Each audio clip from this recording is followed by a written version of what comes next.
Our democracy is under attack. Healthcare, voting rights, reproductive justice is under attack. Gender equality, fairness are under attack. Criminal justice is under attack. Attention, our democracy is under attack.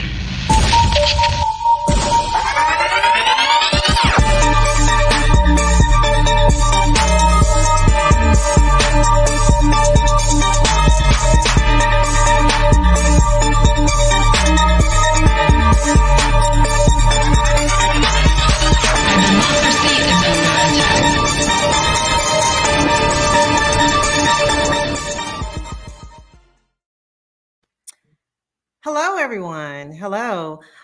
Welcome to this evening conversation. My name is Anisha Hardy. I am the Executive Director for Alabama Values. You are now tuning in to As Goes the South, So Goes the Nation.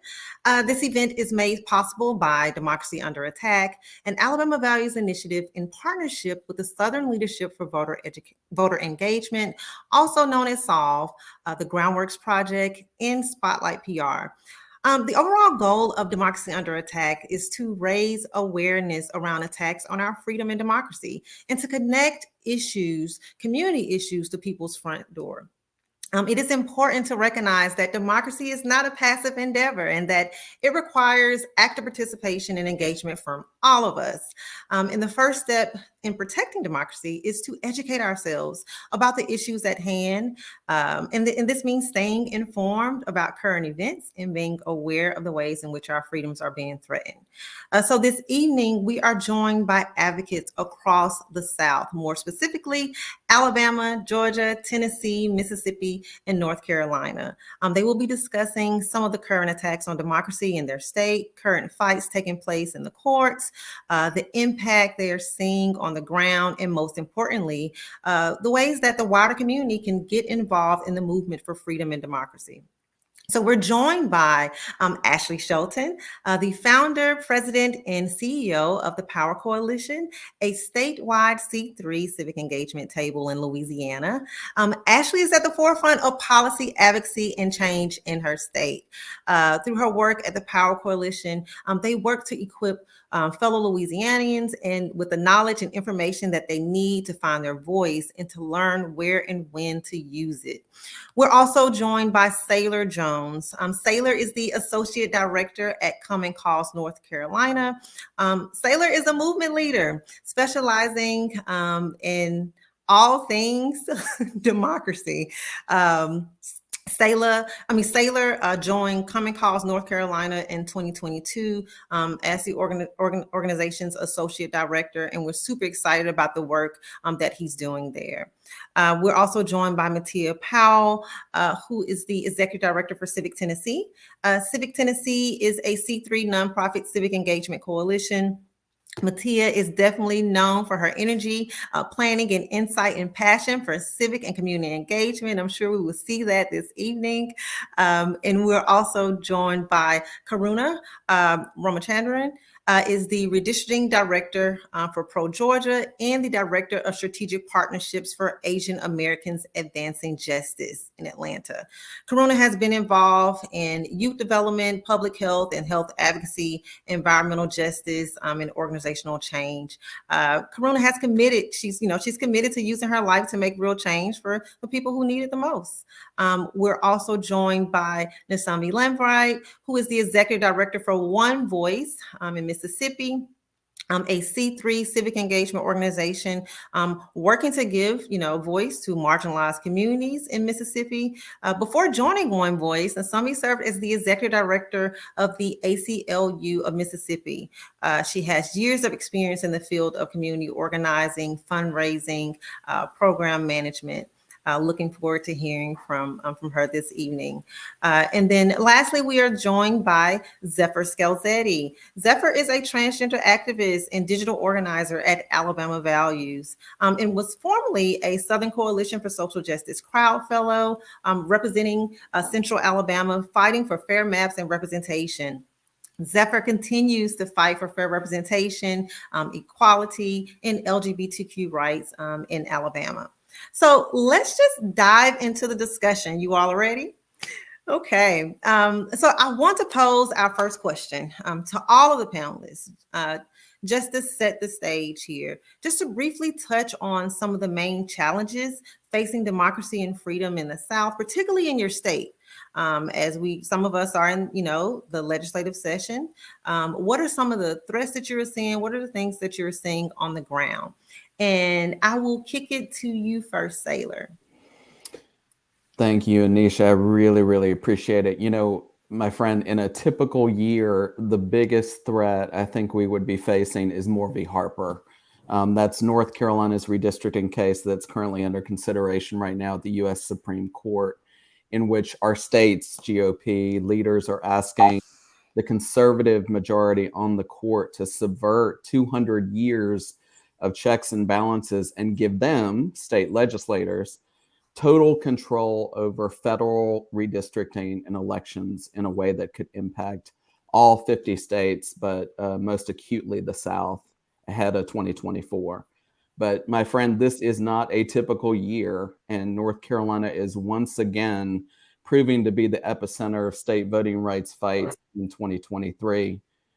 That follows what we're seeing a lot in the South, a red wave election where there aren't red waves in other regions, that gave Republican state legislators a working supermajority to pass unprecedented anti-voter laws during this long legislative session, which we are currently in right now, but also installed a newly conservative state Supreme Court that, as if you don't know, now you do, is keen on overturning every recent pro-democracy victory we've had in North Carolina, from partisan redistricting to overturning a racist voter ID law.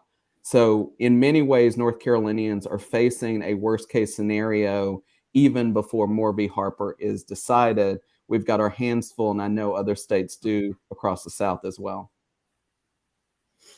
Okay, thank you. Thank you, Sailor, for that top line overview.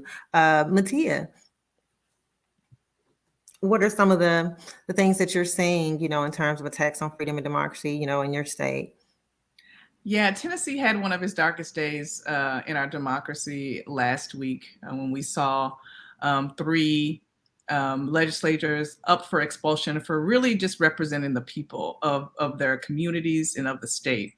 And, as jarring as that moment was, it really was a culmination of a decade of laws that has made the state one of the most, the most undemocratic state in the nation. There was just a study released by Cambridge University, and it was a democracy index, and Tennessee ranked dead last. And I can go through all the reasons why that is, but I will say one of the probably biggest contributing factors has been our gerrymandered maps that we've seen, not just this past redistricting cycle, but the previous as well. And so we have a lot of democracy issues, and what you've seen is this unchecked political power that happens at our state that makes it almost impossible for us to really fight for the values that we believe in Tennessee. And so it has really been a struggle to see how we can make change with the way that our democracy is set up here.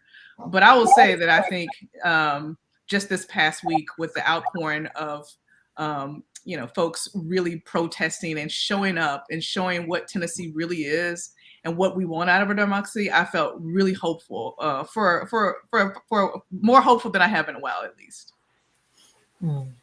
Yeah. We've definitely, we stand with you in Tennessee. We've been following what's been going on. Yeah. Karuna. Thank you, Anisha. It's so good to be here with y'all. And quick correction, I no longer work with Advancing Justice Atlanta formally, but I am a lifelong fan of the organization, one of our partner organizations at Pro Georgia. One of the main trends that we're seeing after this past legislative session is the legislature's attempt to take over local control. So we saw SB 222 pass, which prohibits outside funding to counties, Board of Elections. We saw 8 Board of Elections get taken over by the legislature. We saw SB 124, an attempt to prohibit county commissioners from being involved in the redistricting process. And so when we see this trend of local control, local takeover, we have to be concerned because those local elected officials are the closest people to us. County commissioners, you can have conversations with them every month at the meetings, you can build relationships. Those are some of our best ways to be represented in democracy. And so when we see our legislature, which is very unfavorable to democracy, taking over local control, we have to be very concerned, especially in light of federal issues like the Moore v. Harper case, which would give the legislature even more power. And so, that trend is very concerning for us, especially as we see local elected officials here in Georgia be more amenable to things like fair redistricting and including community input. And so this could potentially, limit their ability to implement those measures. Thank you. Thank you for sharing. Ashley, what's going on in Louisiana?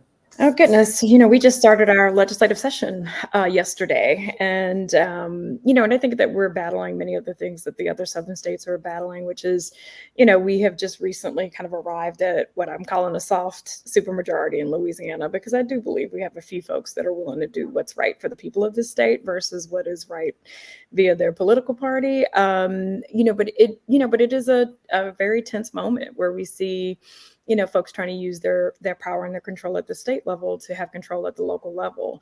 And whether that's the treasurer holding back bonds to cities like New Orleans because of the progressive stance that they take on critical issues like reproductive justice, or using crime as an excuse to invade and create questions at the local level and other municipalities who just so happen to mostly be led by African-American leaders. And so I think for us here in Louisiana, we've got a lot of work to do. One, to hold on to the wins that we've had around criminal justice reform, and kind of clawing our way out of the most incarcerated place in the country or in the world at this moment, unfortunately. And so we've got a lot to do. I mean, I think that one of the things that I think is playing out not only here but all across the South and all across this country is like one of the things that I feel really frustrated about is like my Second Amendment rights are sacred and not to be touched, but my First Amendment right can be trampled on and it's not sacred. And so, you're criminalizing my right to protest, to have my voice heard, to be able to push up against democracy. And I think that what what I want to understand is that we've got one where literally I'm getting alert almost on a daily basis of a mass shooting. And then one where, I have innocent citizens who are just trying to have their voices heard being put upon by government for having, for literally just expressing their opinions about what needs to happen. And I think healthy debate is very important. And I think that those are things that we'll be watching in our legislature as well. Most importantly, I forgot to mention that, we've got a Supreme Court case as well, that will follow the Alabama case. And so we are also hoping that with one of the second largest Black populations in the country proportionally, that Louisiana will recognize a second majority minority district. And, all of these things are important, but all of them hinge on, Merrill, the Alabama case as well as the North Carolina case, because it doesn't matter if we get, federal level control, federal level power that then gets usurped at the state level. But we're fighting and we're here. Thank you. Thank you. Thank you for the work that you all are doing on the ground. Nasambi, let's talk about what's happening in Mississippi.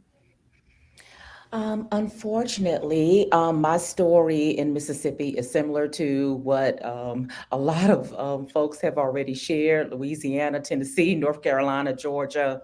where our supermajority legislature has implemented attacks on progressive cities such as Jackson this legislative session. These attacks on Jackson are not new.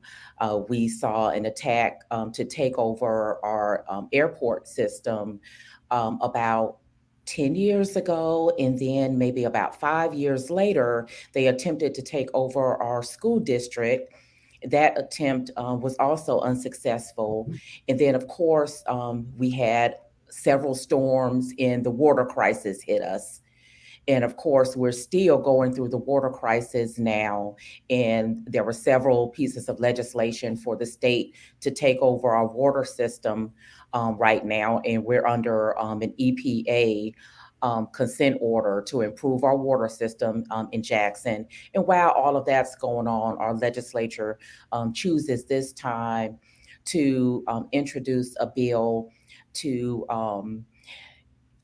make a statewide police force in Jackson to solve crime problems in Jackson. This police force was a police force that had been around for a while just to patrol the downtown area. And now this bill gives them authority to patrol all of Jackson and also establishes a court system outside of the existing court system that Jacksonians have already elected. So the same thing, same attack on progressive cities by the supermajority legislature to make sure that these progressive cities stay in their place. Hmm. Yeah, when you led in to somebody and you said, hey, some of the same things are happening here, I think it's important to point out that these are collective attacks. These attacks aren't just siloed and happening here and there. It is happening across the South. We're seeing similar, attacks. So it's so important that we counter back collectively, but we can talk about that a little later. Zephyr, let's talk a little bit about what's happening in Alabama.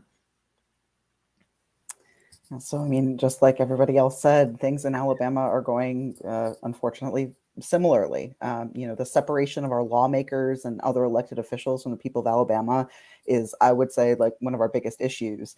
And what I mean by that is that electeds are insulated from the popular will of the people of Alabama through voter suppression and gerrymandering, which has calcified this fundamentally racist power dynamic in which, white males who only make up 33% of the population of Alabama overwhelmingly control the halls of power.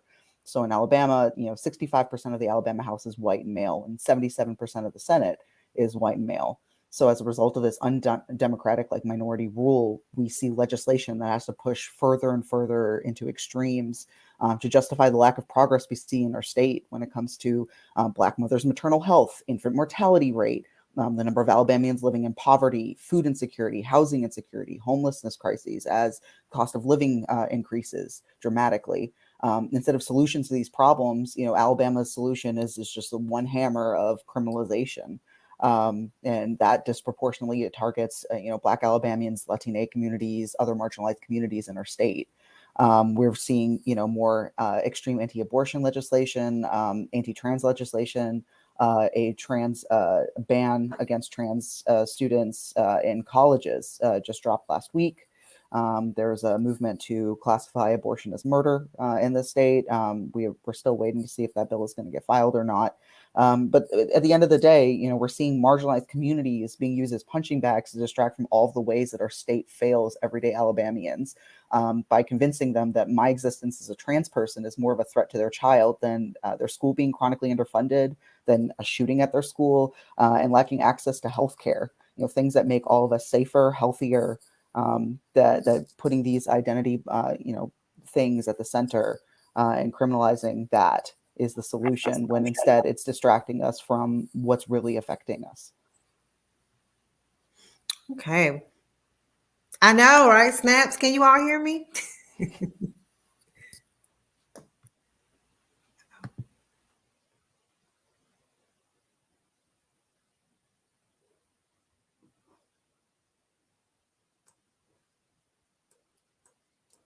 I think we've all been left to our own devices. Sayla, I believe it's your turn. You might as well just jump on in there. Well, Anisha was about to ask us some good questions. So, And I'm back. And I'm yes. back. Yeah, I know, right? That's what happened. You're live, right? But no, thank you all for just laying that groundwork and just telling us, like, what's going on in your state, right? And we always say, we talk about bad bills, we talk about policies, we talk about those that are representing us and not putting forth policies that reflect the change and the needs of the community. And when we talk about freedom and democracy, voting rights. Voting is one of the cornerstones about democracy. Yet we are seeing an all-out attack. When you all agree, attack on the right to vote, and we're seeing efforts to create barriers to the polls. I mean, historically, America has a deeply rooted history of voter suppression. But I want to discuss how voter suppression has been and is continuing to be used to undermine our freedom and democracy. What are you seeing in your states? I know we have cases. We touched on a little bit that we have cases in the courts right now. Redistricting. I think Mississippi. With the voter roll purge. Litigation, just to name a few. But just want to hear what are some of the ways that voter suppression is being used. You're seeing these tactics being used in your states, and we can kick off with you, Mattia. I just want to first of all say that it's really, eye-opening, and I know this, but to hear so many through lines with so many of you all in your states, the local control and particularly just struck a nerve, because not only, did we see an expulsion of 3 lawmakers, but Nashville has been attacked and Memphis has been attacked continuously. In fact, our state legislature voted this year to reduce our council by half.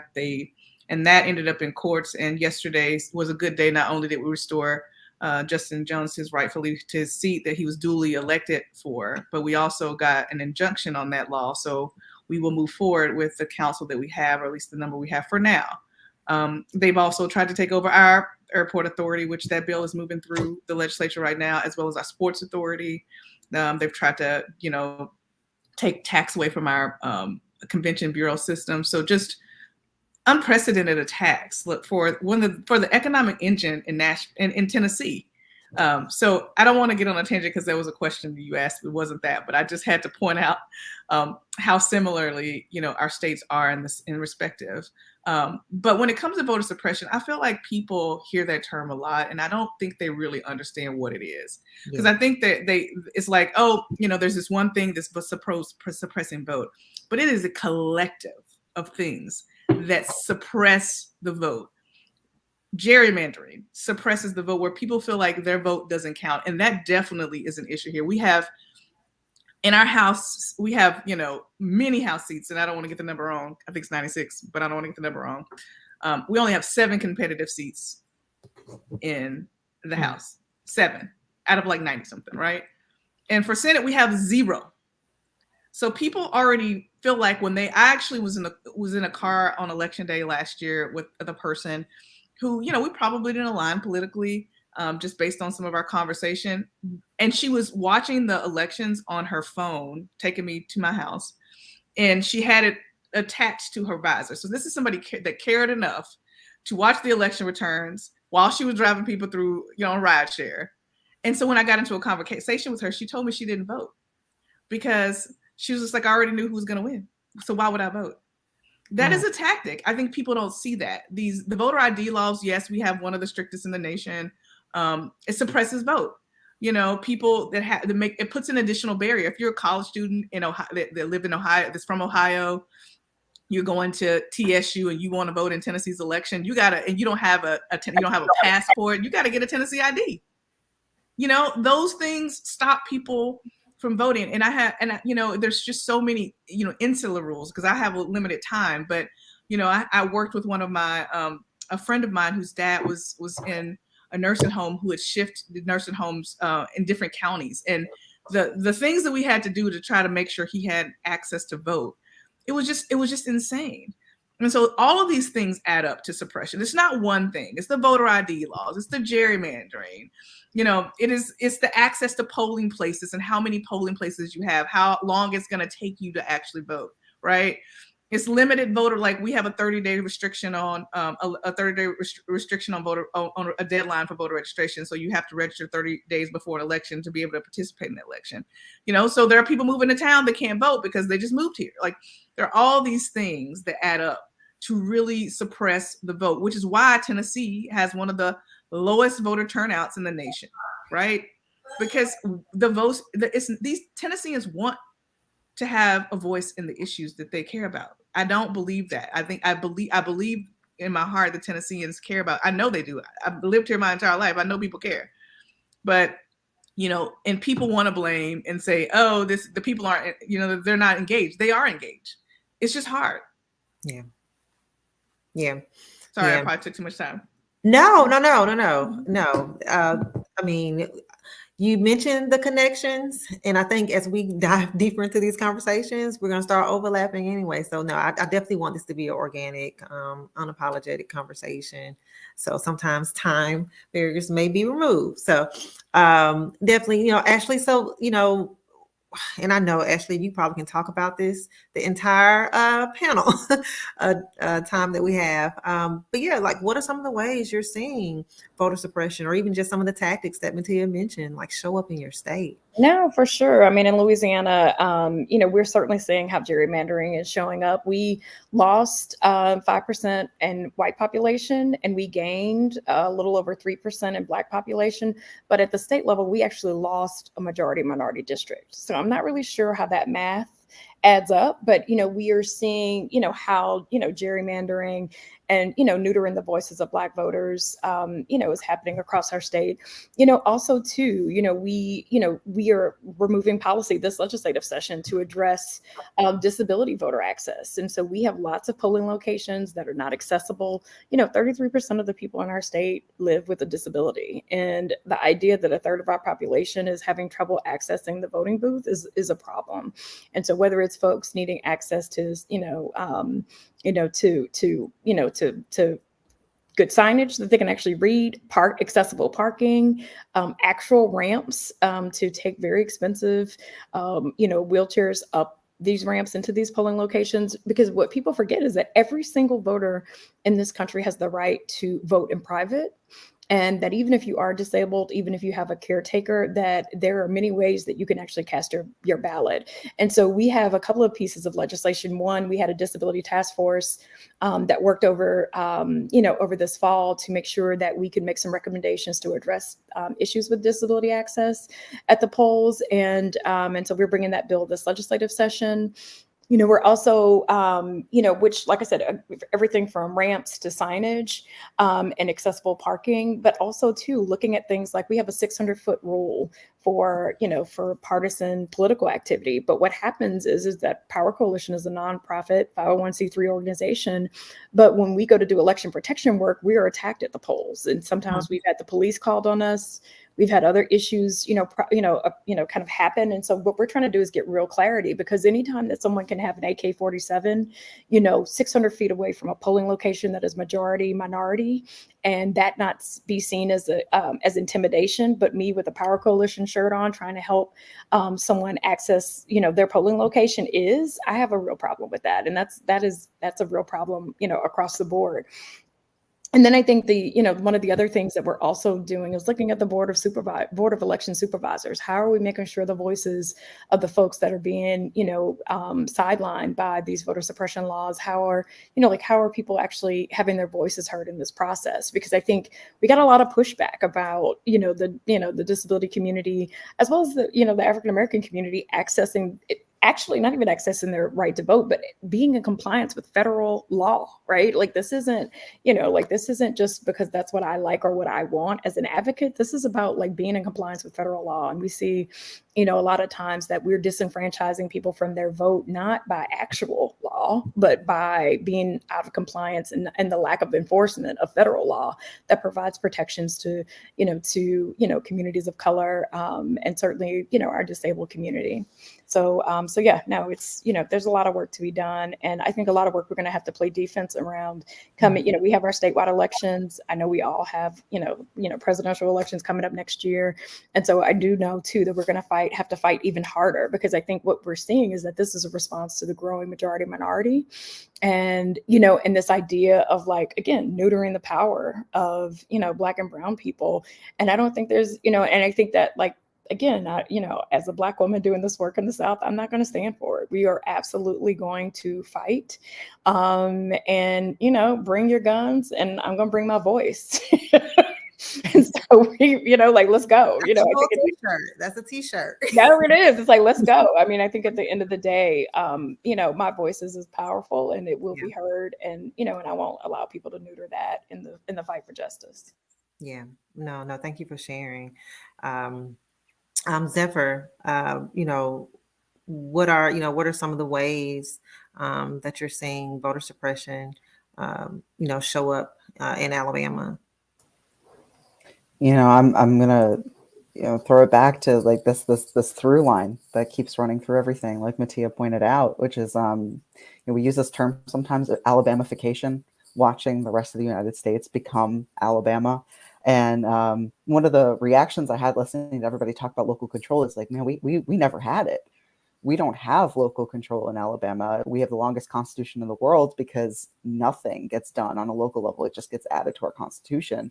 You know, we have these extreme districts just like everywhere else where they're either really, really Democrat or really, really Republican. So people feel like their voices aren't being heard. So I think we actually have to go back in time to look at where a lot of this groundwork was laid. So Shelby v. Holder, we're coming up on about a decade since that decision. And for people who don't know about that court case, it's about Shelby County, in this case, Shelby County in Alabama, not Tennessee, although both notorious for different reasons, both anti-democratic. And that was a decision that ultimately led to the dissolution of preclearance, which just sounds like a very fancy term, but what it meant was that anything that could affect voting, in the South and in places that had these histories of being discriminatory, had to get double checked by the DOJ. So you couldn't just close a polling place in a Black neighborhood. You couldn't just make maps that obviously discriminated against Black Alabamians, Black Tennesseans, Black Mississippians. You couldn't just do that without the government ostensibly coming in and double checking your work. And that happened on every level. We usually talk about this in terms of congressional seats, but we're talking about county commissioners, city councils. This was checks and balances at every level. And what happened after, the Shelby v. Holder decision is that the Supreme Court said that, these jurisdictions haven't been trying to jam people up. Well, because it was illegal, because you were double checking their work. And they said, well, they haven't been misbehaving, so we're going to let this go. And that's, we just have seen the absolute, dissolution of all these protections. Because now there's no one coming in behind to look over everybody's shoulders, because the courts decided that requirement unfairly targeted states. What I want to know is who's looking out for the voters who are unfairly targeted by removing that restriction. We should matter more than a supposed undue burden on county or statewide governments. So I would say that this impact of Shelby v. Holder is really important and very impactful, and we see that coming up to the present day with the Allen v. Milligan court case, which was alluded to earlier. So currently, just like Louisiana, Alabama should have a second majority minority district, and we do not. And there's currently a Supreme Court case, Allen v. Milligan, which we are waiting for the decision on, to find out if Section 5 is going to be upheld, or if we're going to lose that too. And so once again, Alabama and Alabamification is unfortunately getting the spotlight when we're looking at these trends in democracy across our state, across our country. Yeah, no, thank you, Zephyr. And just one minor correction. The Allen v. Milligan case, we're looking into Section 2. I know you didn't mean Section 5. Yes, but no, that's okay. I know that, y'all. I know that. I could say it in my sleep. That's embarrassing. No, I'm sorry. No. That is okay. Corona. Let's, and again, much like I mentioned with Ashley, I'm sure you can talk some of the things that are going on the ground in Georgia. We can have a whole segment on that. But what are some of the ways that voter suppression is showing up in your state? I think the most poignant thing is the attack on the voter themselves and making it hard and difficult and arduous to vote. In 2021, we saw SB 202. That was a large bill, that omnibus bill that attacked everything from absentee ballots to ballot drop boxes to criminalizing, giving a bottle of water to a voter who's been waiting in line for hours and hours. We should be investing resources in voting. We should be making voting a joy. And instead, our legislators are committed to really making it difficult and hard. And we see that again in this legislative session with SB 222, which then, again, prohibits outside funding. So as counties are seeking funding and support to make voting more accessible for people, and when we talk about accessibility, our state does nothing to make voting accessible for people whose primary language isn't English. But we've seen counties here take efforts to, provide sample ballots in multiple languages, using their own resources to do that. And so when we see an attack on their ability to get funding to continue this good work, it really shows that true intention of deterring the voter from actually making that plan to vote. And when we see that joy of voting go away, it really makes it very difficult for us to continue this battle on all the issues that we're talking about. Yeah. Nasambi, and then we'll kick it to Sailor after that. Okay, and Anisha, you are really going to have to cut me off because I know. Look, our that's why list goes you heard me try to on sneak and in. on. Look, I tried to sneak in Nasambi, and then we'll kick in Sailor after that. Like, I was trying to give you the Because cue. look, as everyone was talking, I kept saying, "Oh yeah, we have that one too," and "Oh yeah, we have that one too." It's depressing, but I'll try to be really brief. And so we're still one of a handful of states that still disenfranchises individuals with felony convictions. And so that's one of our biggest campaigns right now. We also had our ballot initiative process taken away about 3 years ago. And so we've been trying to get that reinstated. As soon as we legalized medical marijuana, we had our ballot initiative process snatched from us.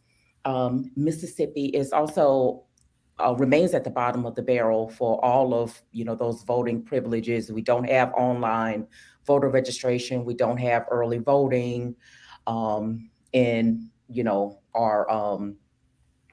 our absentee voting process is crazy as well, and no early voting. And also, we also have a legal challenge on our redistricting process. Basically, our legislature tried to lump all of the Black people, majority Black areas in Mississippi into Congressman Benny Thompson's 2nd Congressional District instead of giving us two electable communities of interest in Mississippi. And so that case right now, I believe the NAACP is appealing that decision. It was sent back to the state this year, and I believe it is on appeal right now. And I'll stop there. Okay. And Sailor? I just want to hear to every single person here. Nasambe, you mentioned airports and progressive hubs being taken over 10 years ago. It was probably to the day that Asheville, North Carolina had their airport taken and their water source taken. Karina, you mentioned attacks on election officials and election funding. That is a primary fight here in North Carolina because we were having wins, advances on the local level, like we were in litigation, and those 2 L's have been taken away from us. Ashley and Zephyr, you talked about the interconnections and intersectionality between the same folks who are attacking our bodies and our voices. They are now coming for our votes here in North Carolina. And Mattia, as goes Tennessee, my friend, so goes North Carolina. We are in the fight of our lives here. And Nasambi, you mentioned the things you don't have in North Carolina. We are anticipating significant cuts in early voting options and our vote by mail grace period this year, provisions that have helped hundreds of thousands of voters in our swing state make their political voices heard. We are seeing preparation to gut safety nets like same-day registration, install a new voter ID law, and another round of state and congressional gerrymanders coming immediately following state and U.S. Supreme Court rulings, either of which that could give North Carolina lawmakers and maybe your lawmakers too carte blanche to carve voting maps and craft barriers to voting access. Sometimes it is hard to have these gifts and have them taken away suddenly just before a 2024 presidential election where everybody's watching, where we need to educate voters for the first time about a lot of these changes, and we don't have the money to do so. So all of this comes alongside, Anisha, a state budget that eliminates funding for common sense voter roll list maintenance, like we saw in Alabama. It flatlines funding for our state board of elections, like you're seeing in Georgia. But it also packs inside of it, they've gone so far even to grab extensions for the judges they do like and pack it into the budget so those judges don't have to retire, so they can keep all these voting laws circulating around for the next decade. So we're going to see this in North Carolina. We're seeing it across the South, and I'm glad to have this group here to fight back. Yes, no, and definitely thank you for all the work that you all are doing on the ground in your states. And also, we also work collectively, like we work together. We have been showing up for each other, and that's what it's going to take. It's going to take the whole idea of just collective liberation. What we're all going through, no one's free until we're all free. And as we sit here and have this conversation, we're seeing that we're all dealing with similar, if not the same attacks. I know Louisiana, your case is, if not identical to our cases, in Alabama, in the Supreme Court. I want to encourage everyone that's watching to drop your questions and comments in the chat on whatever platform you're watching on. We have about 2 more questions before we go into the Q&A portion of the program. So please, I encourage you to drop any of your questions and comments in the chat, and we'll be able to pull them on screen and answer them for you. My next question, and to be transparent before I, dive into this next question, I was speaking to some of the panelists earlier before we hopped on, that I'm finding lately that this question or topic tends to suck the air out of the room, or people try to tiptoe around it. But I want to take a moment to discuss the role that white supremacy and systemic racism plays in the all-out attacks on democracy we're seeing. And I'm not talking about the mainstream definition of white supremacy, the one that we typically hear, which typically sums up white supremacy as someone's hate towards an individual or group who's not white. I find that definition, allows people to sidestep the impact of white supremacy in our country. I am referring to the definition of white supremacy that refers to the cultural, political, and economic system in which white people overwhelmingly control power and material, resources. Zephyr, you gave some stats of how that operates, in our state. The definition of white supremacy that emphasizes the way in which white supremacy undergirds the way that we organize our society, in the ways in which, like I said, we distribute the resources and power.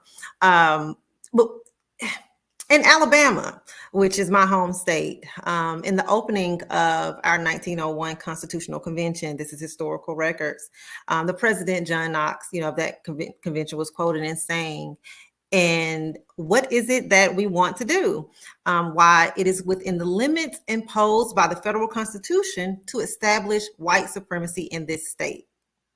Right? But if we would have white supremacy, we must establish it by law, not by force or fraud. So just let that kind of sit in, right? So when I ask the question, and I don't even want to look at, I haven't looked at the other states, okay, Louisiana is the same. So that is the same thing that's in the Louisiana Constitution. And so no, it literally says to uphold white supremacy. Literally. So it's a whole collective narrative. It's a whole, okay. So it literally says, why, literally opening up. So why are we here? If not to uphold white supremacy. And in order to do it, we can't do it by fraud. We can't do it by, force. We gotta make it law. So I asked, I posed a question. I want to have, we have to start having this discussion. I want to ask, how has the history and perpetuation of white supremacy affected, what effect does it have on present day policies and systems, such as healthcare, education, housing, the things that we're seeing, with voter suppression, how Matia talked about, how you talked about all of those things that make up voter suppression, right? And I think I see Nasambi, you mentioned that the Mississippi Constitution names keep former slaves from voting with. Okay, well, I'm sure you're going to touch on that. But so the question is, how has history and the perpetuation of white supremacy affected, or how does it affect present day policies and systems such as healthcare, education, and housing, and other issues that we, surface issues that we all, seem to care about and advocate for year round. And Ashley, I'm going to kick it to you. Yeah.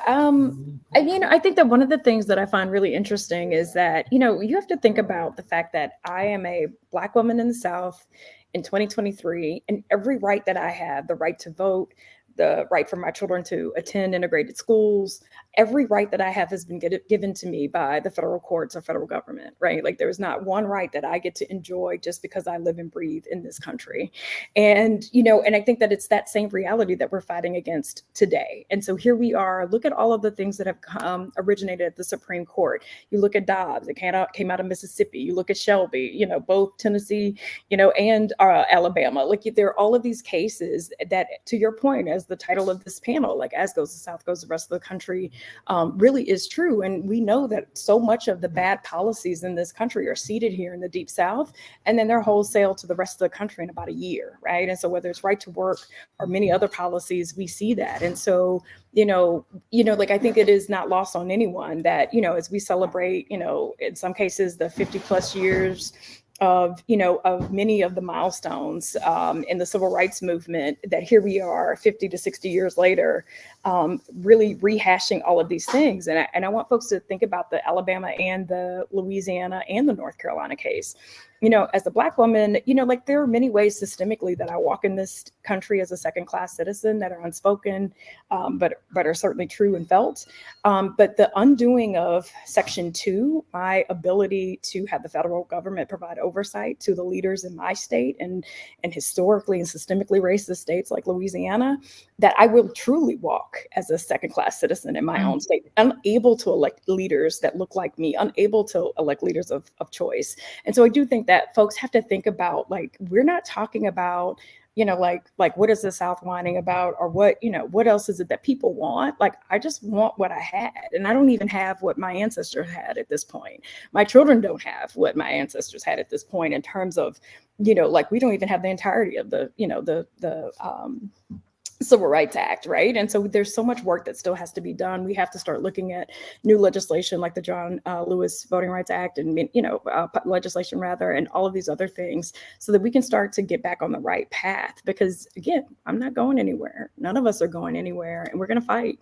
And so I would just, say that, it continues to show its ugly head, because here I am fighting for the very same things that the court gave, my grandparents and my parents right here today.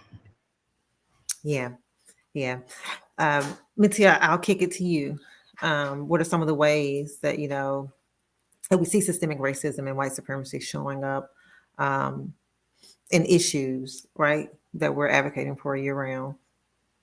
There's no doubt. If you look at, historically, if you look at housing policy, everybody on this call probably drives through their neighborhoods and know there's a Black and white neighborhood, right?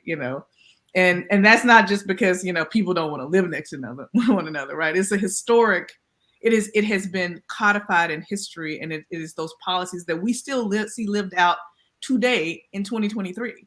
And those neighborhoods have been starved from resources because of redlining, and that plays itself out in schools. And you also see the same thing. I think our schools are probably close to being more segregated than they were at the beginning of integrating of schools, right? Because we've kind of resegregated schools again. So all of those things are issues that you can see with your own eyes. But we just had a state legislature on the floor, a state legislator on the floor that called to bring back lynching. As corporal punishment. So, these things are things that are still coming coming forth in the way the discussion is being had. When you look at, if you go and look at, follow your state legislature, you hear discussing on the floor about some of these bills, like you hear, the vestiges of white supremacy and racism all over it. And so we're still having to deal with some of these same issues our parents have dealt with. And it plays itself out.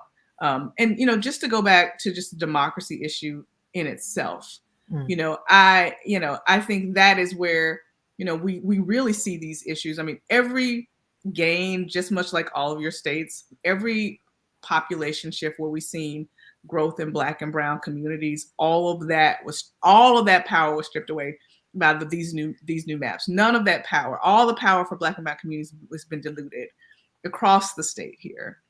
And, and I am just on pins and needles to see what happens with this case, because in Tennessee, we really don't have very many laws around redistricting and what rules maps. We don't have any laws around gerrymandering. The only way that we can actually have any kind of justice for maps is to be able to sue for racial gerrymandering. Like, that is it. That's the only thing protection that we have. And if we don't have that, then we really have nothing. So, I am on pins and needles to see what happened with this case, because I think it could have we're already seeing these gerrymandered maps where we're diluting power. And if this ruling does not go in our favor, then I don't know what we'd have.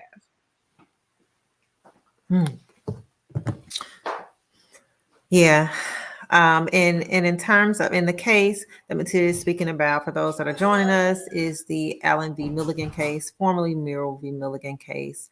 It's the Alabama redistricting case that we've already heard the oral arguments, but it's fighting against racial gerrymandering, in our state, and trying to uphold Section 2 of the Voting Rights Act. And we should have a ruling any day now.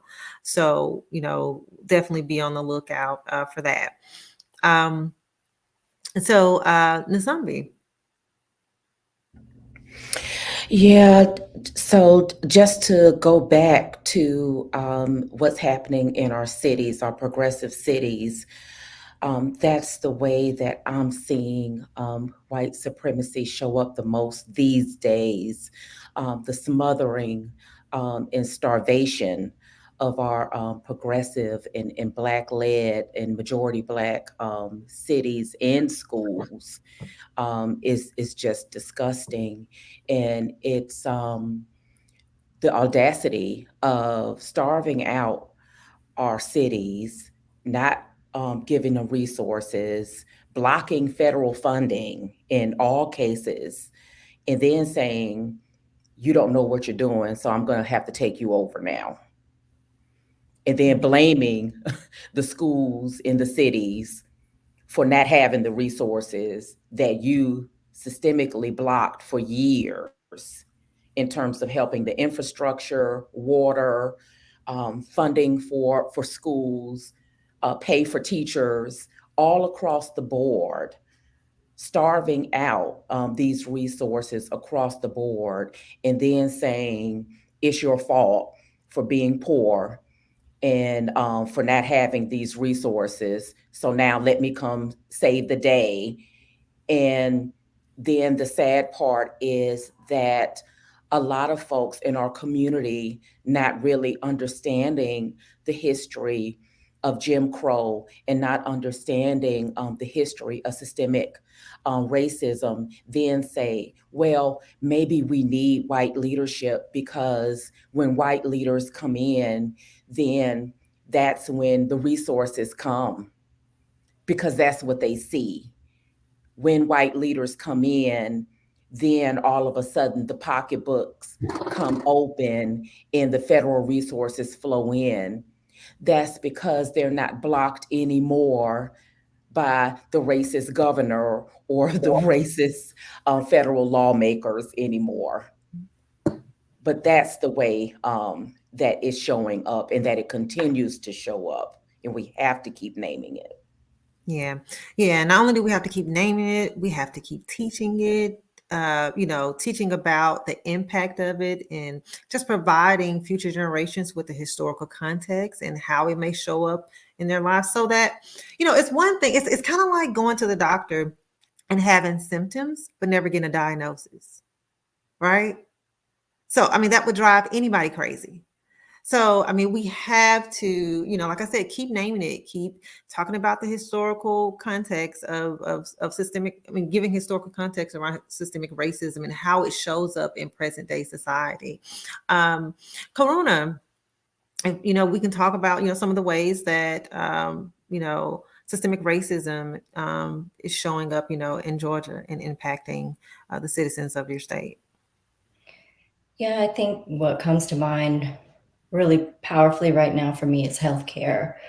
In Georgia, about 545,000 Georgians are at risk of losing Medicaid coverage right now because the continuous Medicaid coverage system is ending, and those people need to be re-enrolled.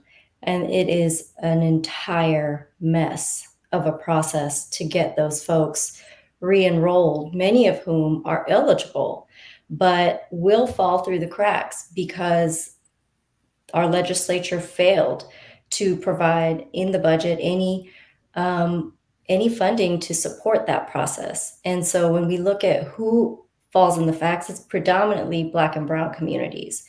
And so instead of investing resources into ensuring that communities have access to health, we're investing in the ability, these legislators are investing in the ability to stay in power, to continue to be elected so that they can continue to,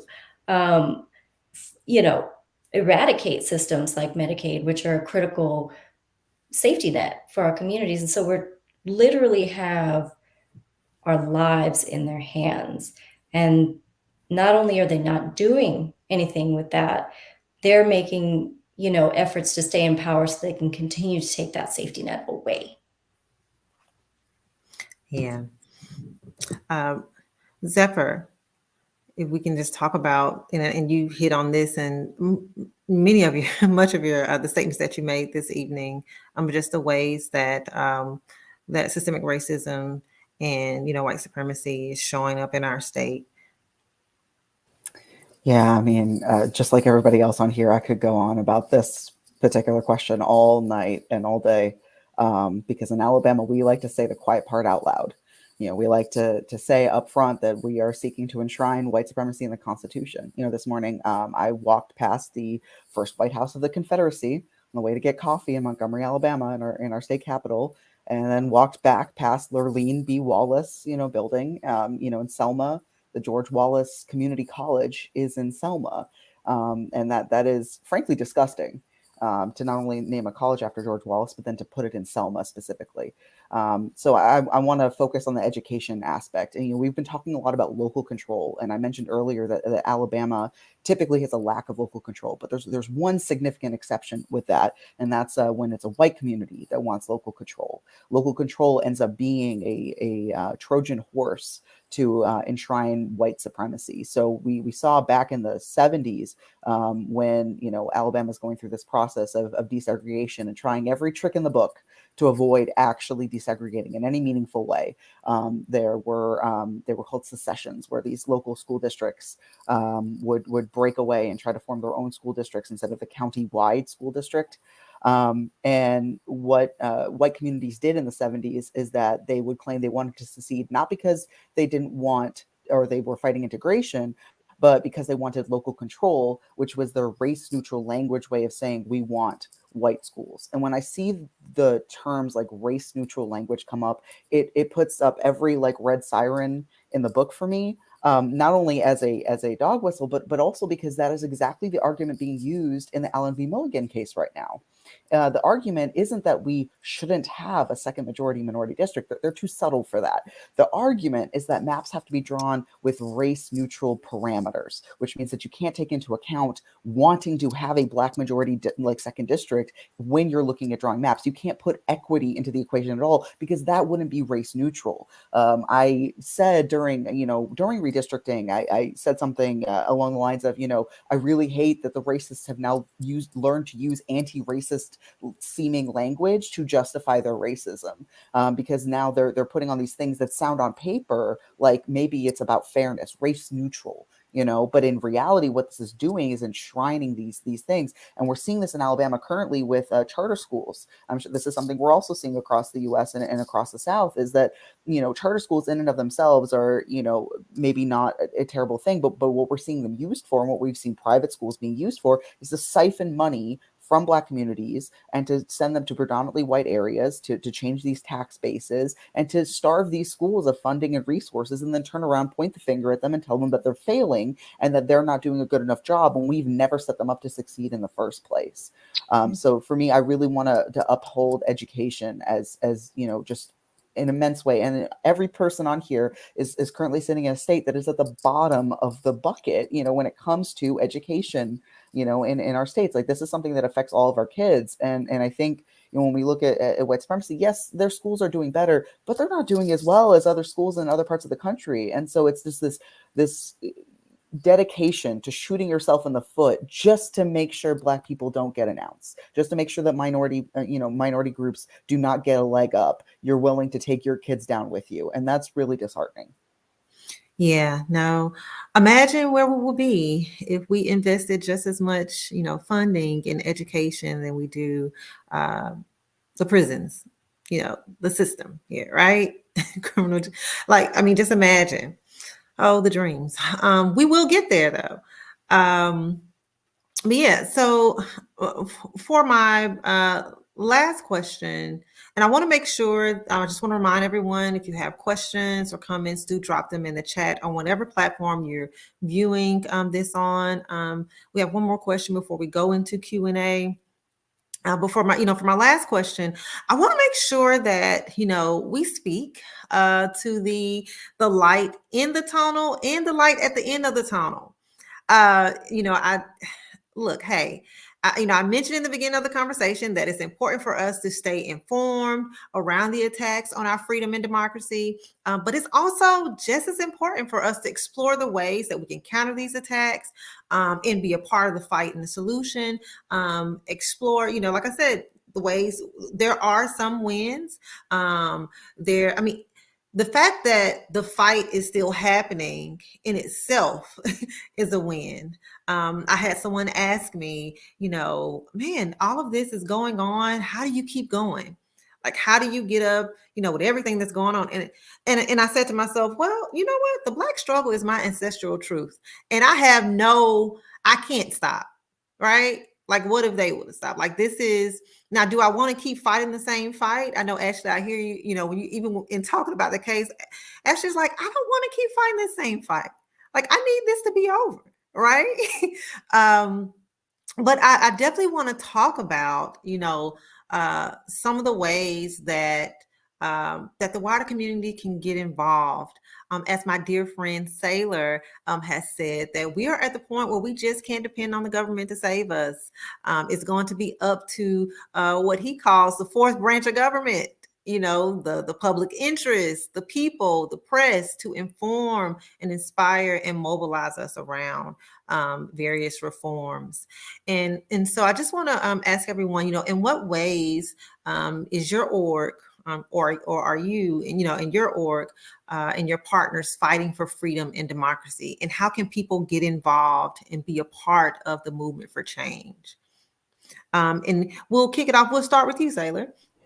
Thank you, Anisha. And that fourth branch is going to be so important in so many of our states, where the legislature, judicial branch, and the executive branch, we do have a governor who is pro-voter in our state.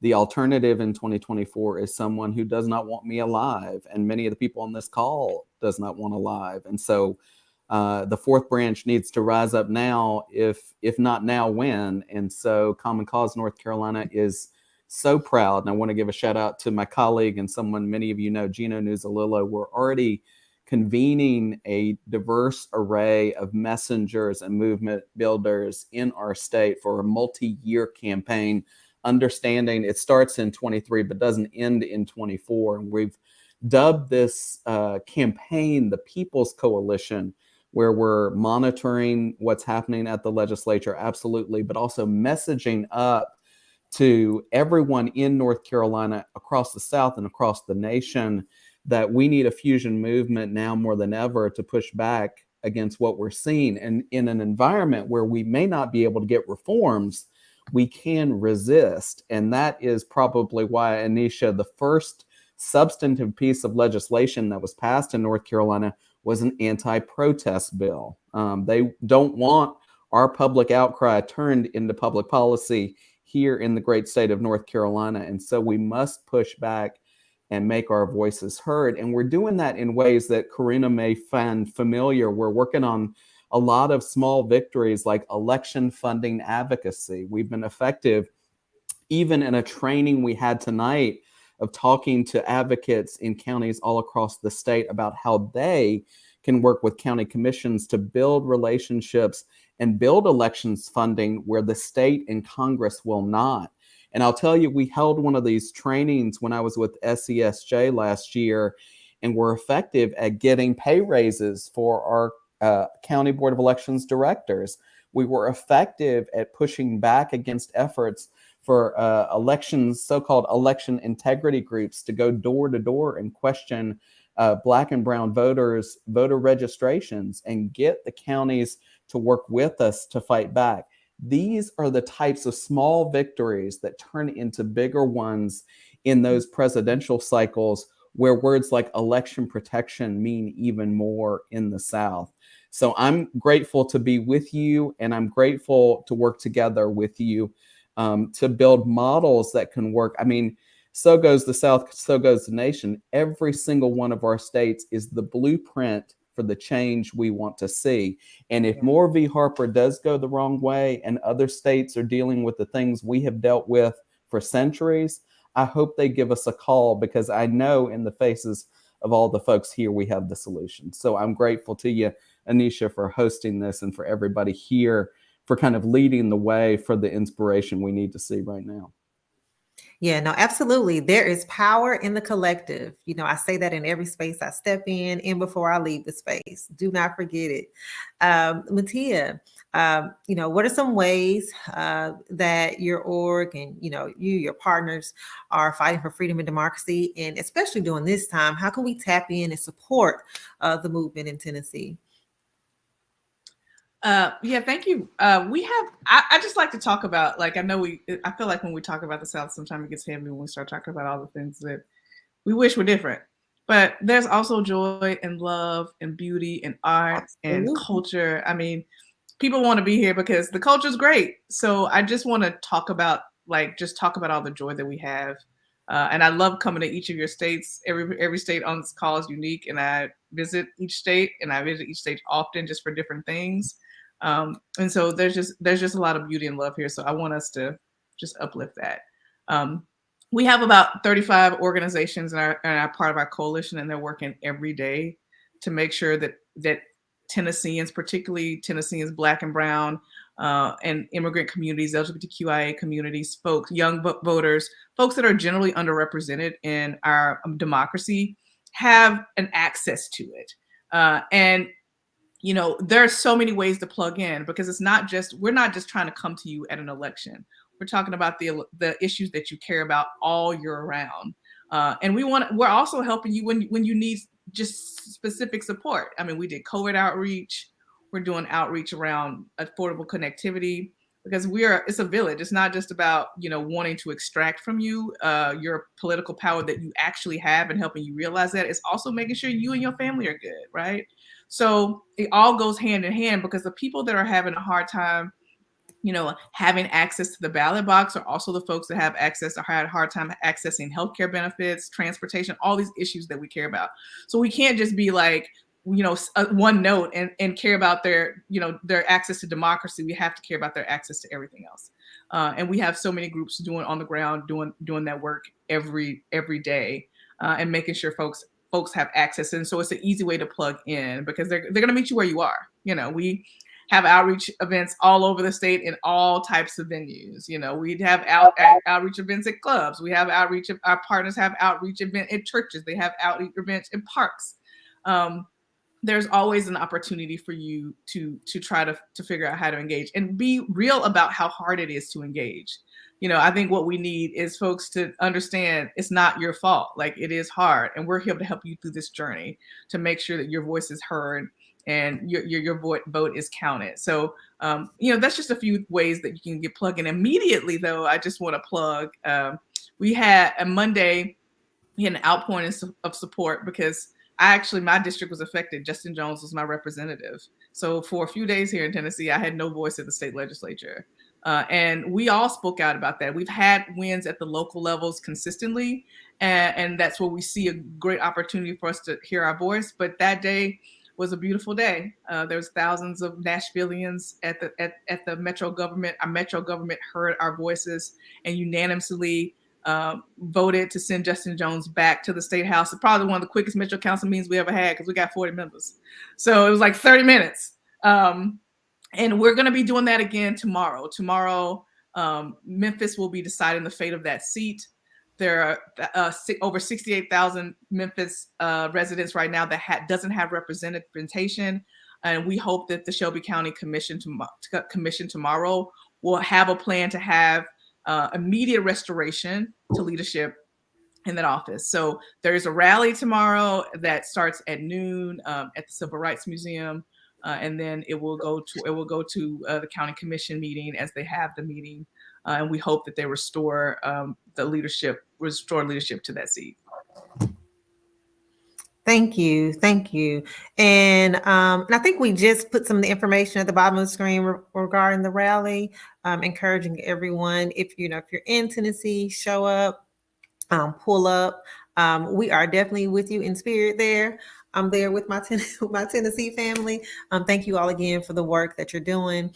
And Sambi, would love to hear about the ways that One Voice, you and One Voice and your partners on the ground fighting for freedom and democracy, and how the wider community can get involved and support the efforts.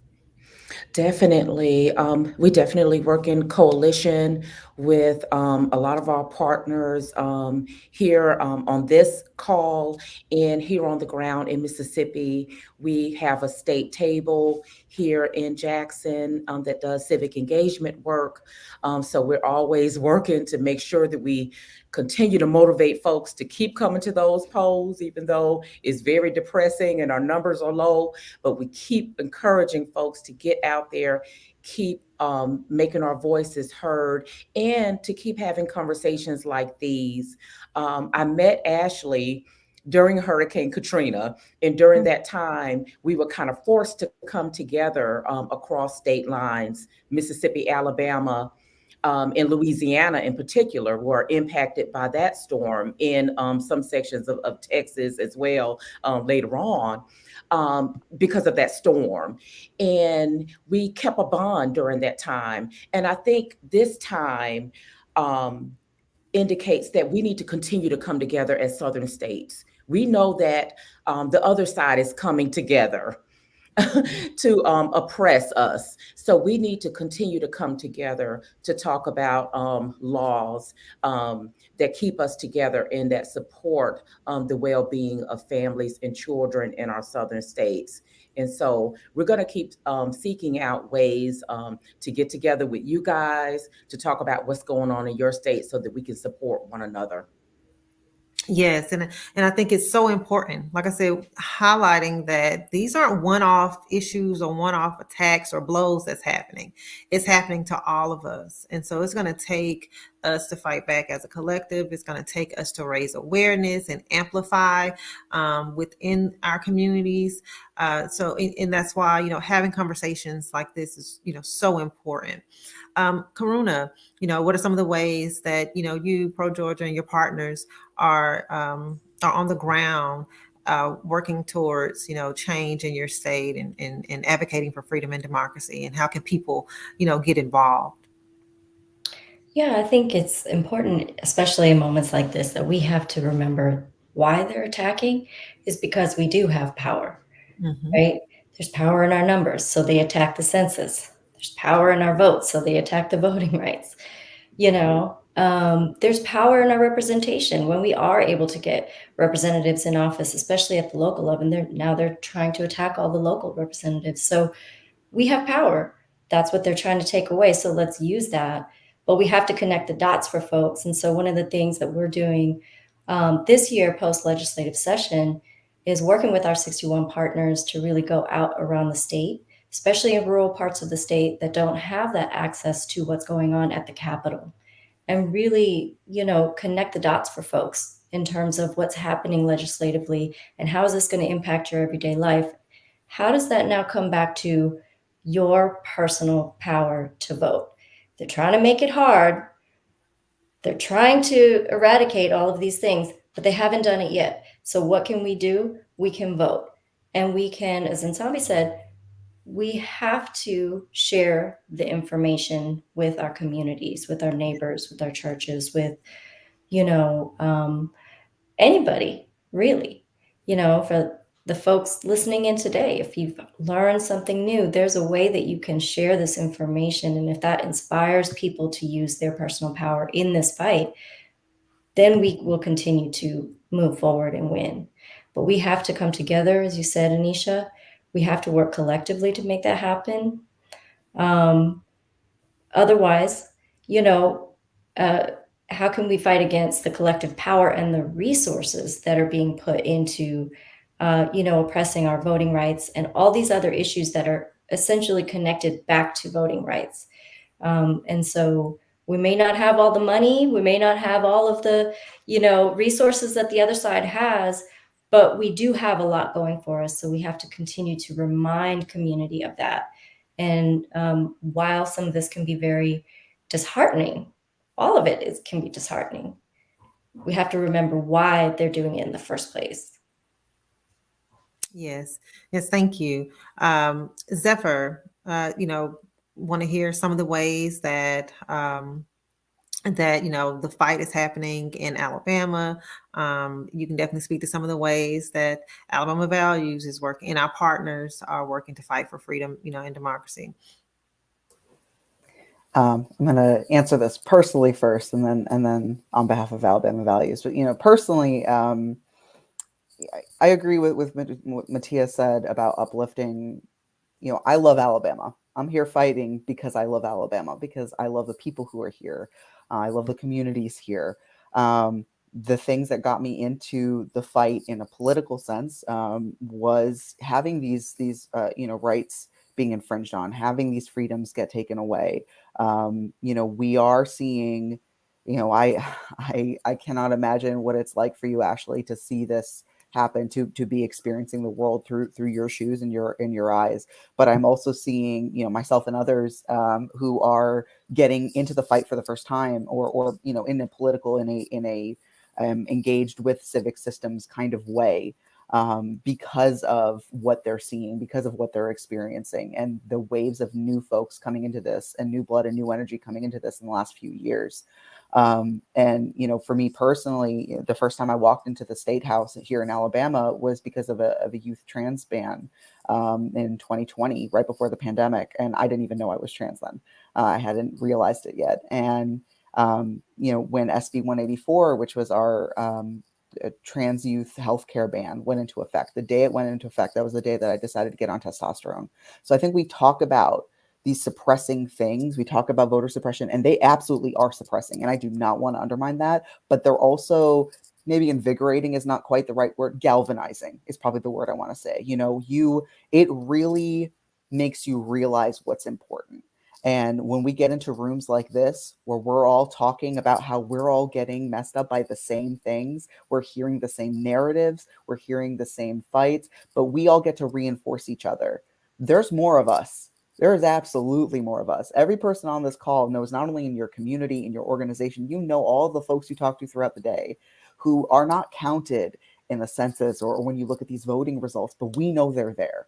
We know they're there, and that's what keeps us coming back, is that these people we care about are folks. And we know that they matter and they ought to be protected and represented. And that's what matters at the end of the day, is that our communities are safe and happy and whole.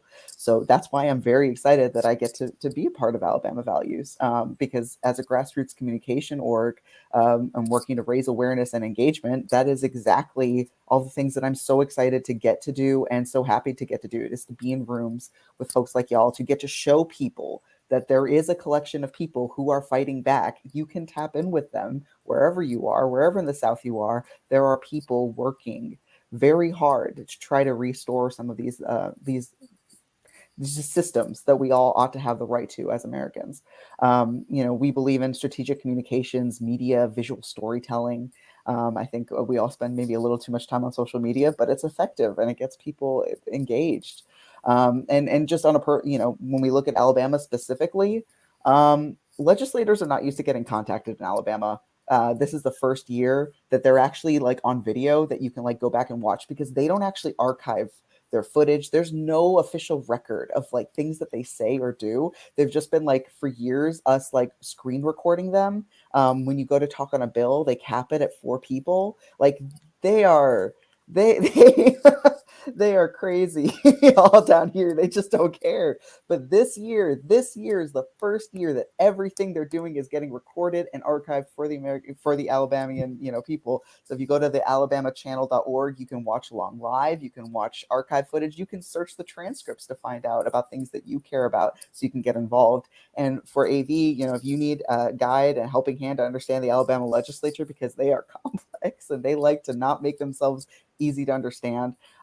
Follow us, Alabama Values, at ALA Values. Go to our website, alabamavalues.org, and you can tap into the session directly by going to bit.ly/session updates.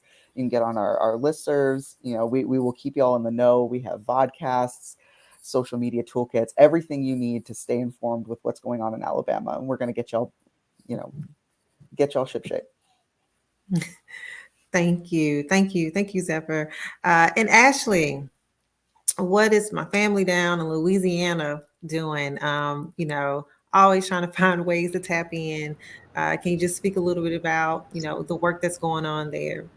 Yeah, no, I mean, I think, Zephyr said it best, right? I always, start all of my testimony off with everything I love is in this place. And it's true. My whole family's here.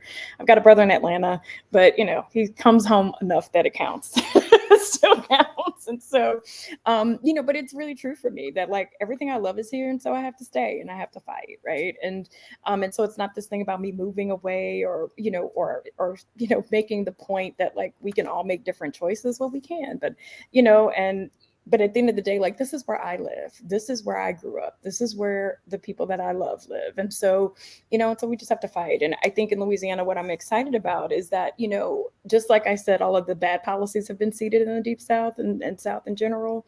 Certainly it has been, it is also true that the good policies can be seated here and actually must be seated here in order for us to really realize change. And I think that, when we look at what's happening, we have Medicaid expansion in Louisiana, right? And so it's like we've got a super majority in the legislature, but we've got I call him a progressive possible governor, and I shouldn't tease about it. But I mean, at the end of the day, he's, done some great things in our state, and Medicaid expansion being the greatest of those things in terms of, making sure that almost 300,000 plus folks in our state have access to health care, also too, like really thinking about, like what it means for us as a state to actually be doing criminal justice reform. And so even though the number still says that we're the most incarcerated place in the world, and there's so much work still to be done, over 4,000 people have come home, in the midst of, in the criminal justice reforms that have been happening and the criminal justice reforms that continue to happen. Formerly incarcerated people have been restored their rights here. We've ended the practice of non-unanimous juries. We were one of 2 states left in the country that were convicting people with non-unanimous juries.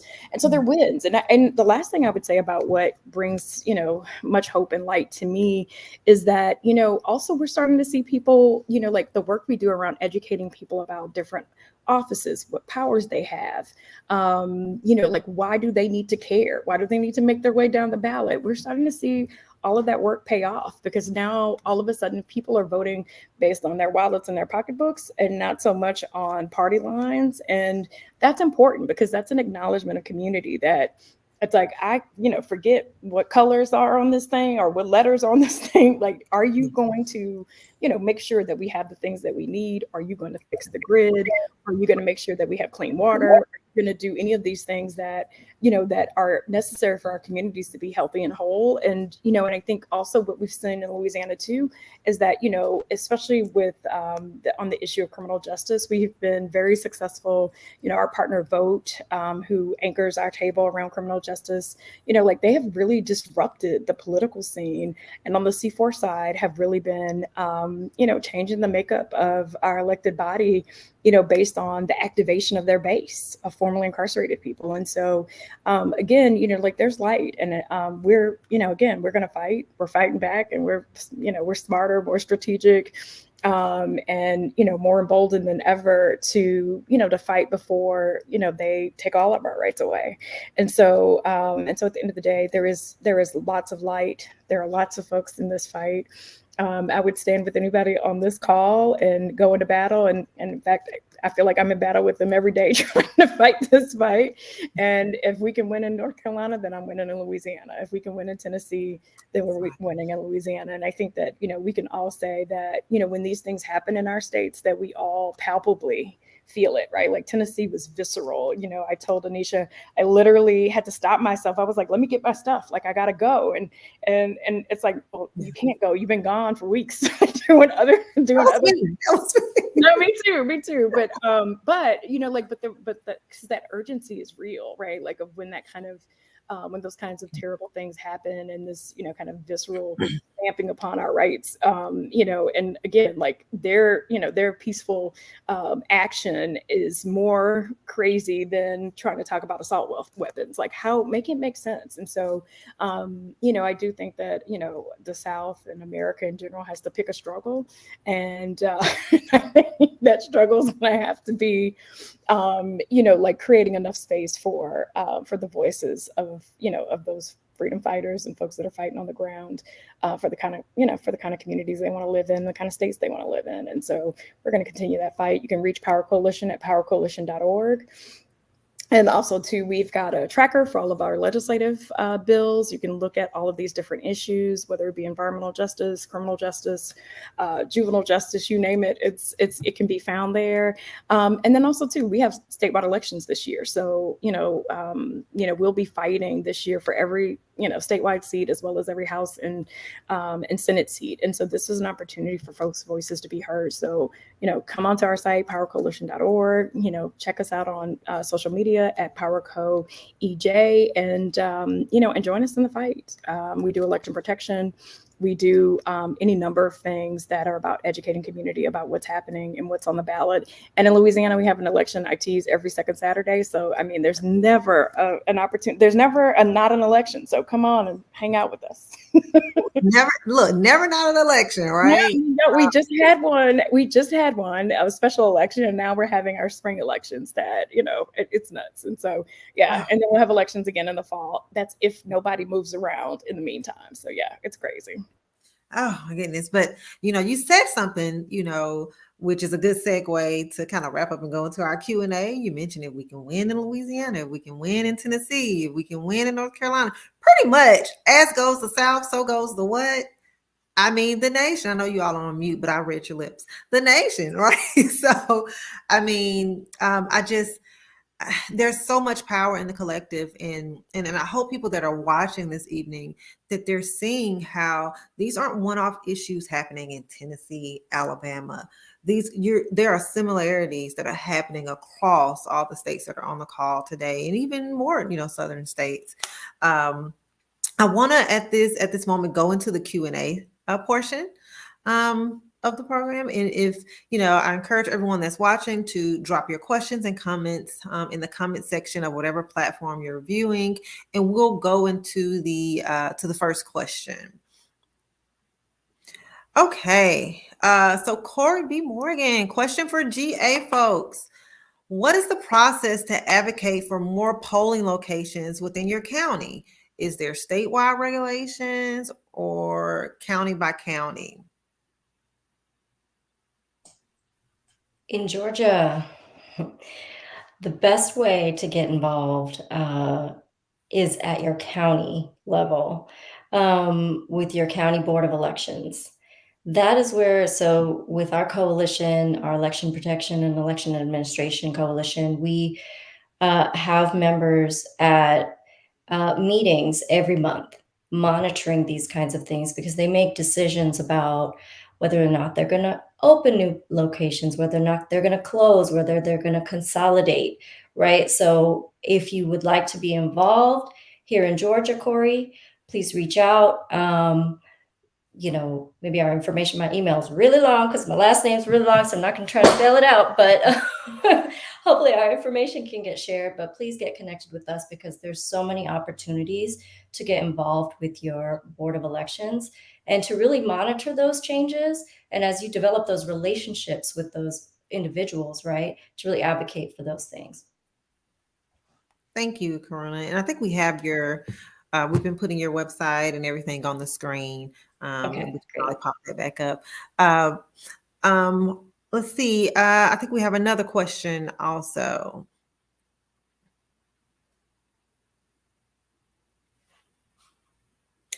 What's the biggest thing you wish lawmakers would do to help with equity and justice? Anybody can take that one. Like, I guess, what is the thing that you wish lawmakers, I guess if we had we can snap a finger, like, what do you think? What's the biggest thing that they can do to help create a more equitable and just society? What would that be? I think that they have to live in the realities of the South and the communities that they represent. So much of the policy that's moving is doing absolutely nothing to address the issues that are being faced by their constituents. And so whether it's having the highest maternal mortality rate for Black women in the country, not, there are few bills that are being, that are on the agenda, but more folks are more interested in, trying to follow, the Florida playbook, right? Instead of really thinking about, well, you can't actually play the Florida playbook when you're the second poorest state in the country, right?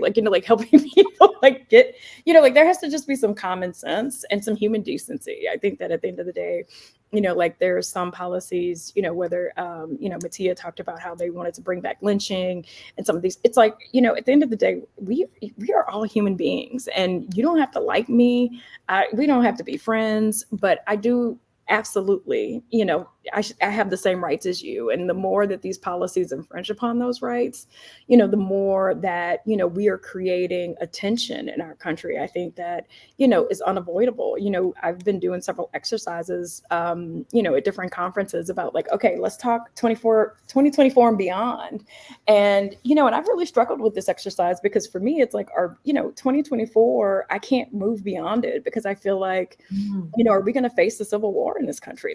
Are we literally going to have, a real showdown about what does it mean for me to have the same rights as, as everybody on the line today, as everybody, else in this country? And I think that that's, that's the piece around equity and justice, is that if you wouldn't want it to happen to you, then don't legislate it for me, right? You don't want carbon capture, buried under your house, don't bury it under my house, right? if you don't want, all of these things that I think we take for granted, but it's just if you don't want that crap in your community, don't put it in my community. If you don't want, if you don't want people to have access to a choice, that's actually your choice, but don't make choices for me, right? And so I do think that there's just some common sense stuff that has to happen.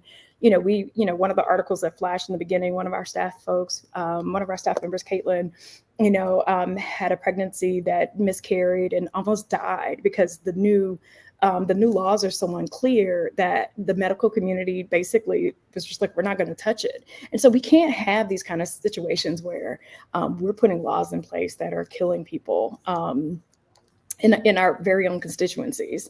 And also too, I think the other thing that they have to do is stop. And I think that, some of our legislators in Louisiana have and can do this, but we've got to stop voting along party lines and actually start voting around what actually makes sense for the people you represent, the district that you're in. You don't want to expand the earned income tax credit, but 60% of the people in your district receive the earned income tax credit. That's a problem. You're not paying attention and you're not listening to who you absolutely serve. And, and these special interest and lobbying groups, certainly shouldn't supersede the very folks that went and pressed the button on election day.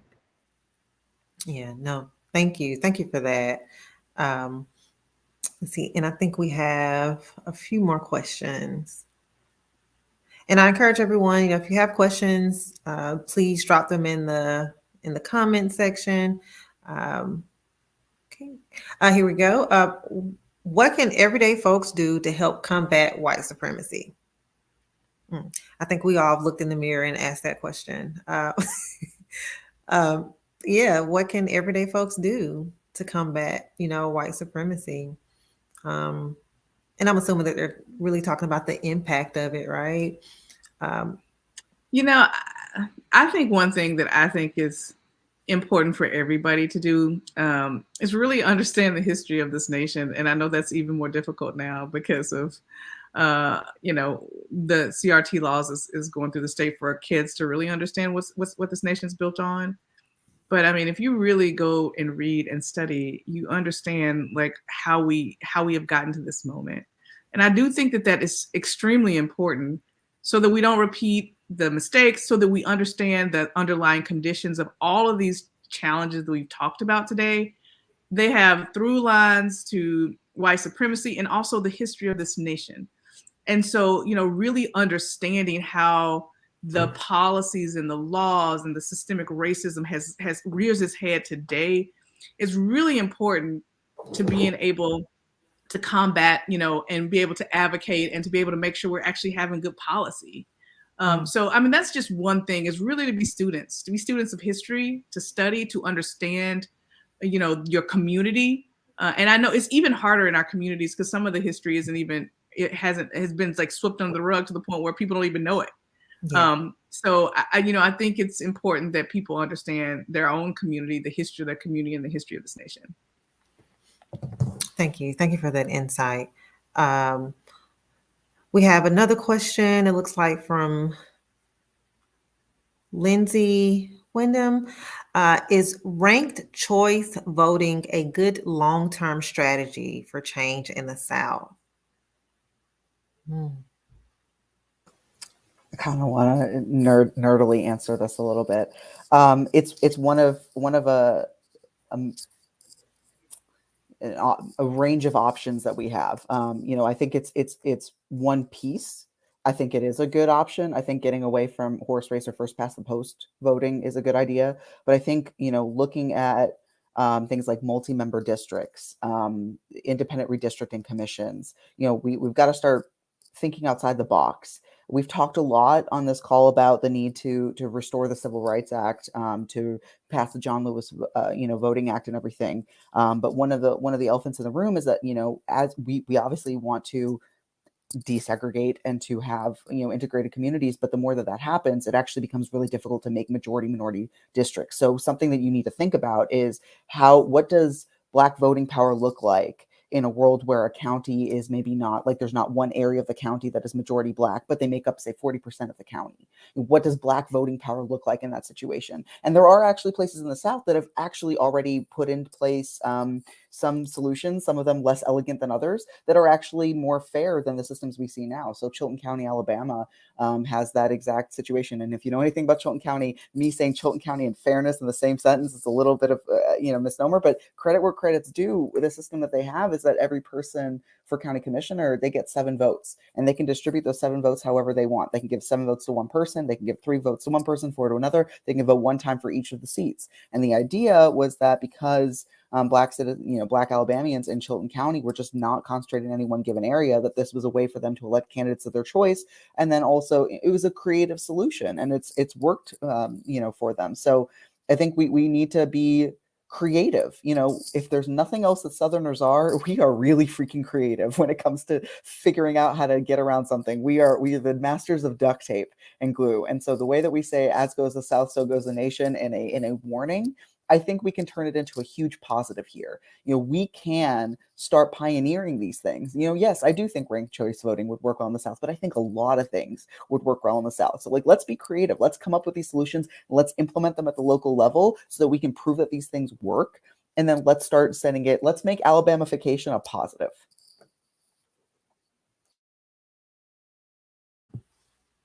Thank you. And it looks like we have, I think, 2 more questions. These are anonymous. Oh, are there any more Oh, okay. What tactics have y'all seen that works to get legislators' attention to pass more bills that positively impact citizens' lives?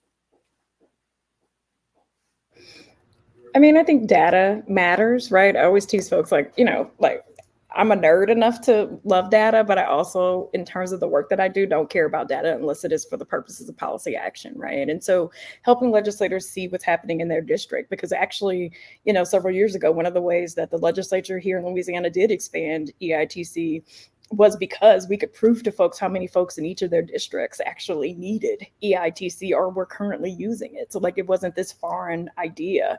And so I think, proving what's happening to people. I think that, oftentimes, we can go into, fence line communities and, from an environmental justice perspective and try to tell their stories, and all people want to talk about are jobs and industry, but when you can actually, kind of talk to them about the health impacts on these communities, and also, like really too, communications. I mean, Anisha is the queen of comms, and, and I think that one of the things that we always talk about too is giving people the narrative talking points about what matters. And so, I think that as we look and contemplate, this unbelievable, investment in carbon capture to be placed right here in Louisiana, right on top of already, unbelievable, industrial strain.